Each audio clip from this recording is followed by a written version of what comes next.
Are you ready to uncover the truth about NSMQ contestant speed and to prepare yourself or challenge them?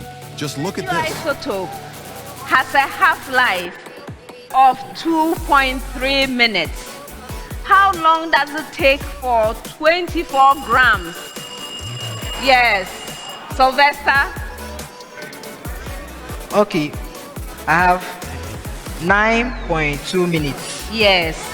Of lines, 6x minus 4y is equal to 5, and 8y minus 12x is equal to 5 are parallel.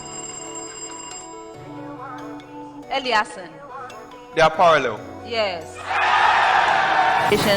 And concentration at time t respectively. Give an expression for the half-life. Yes, Fanny. The half-life equals 1 over the original concentration of A, that is A naught, multiplying the decay constant. Okay.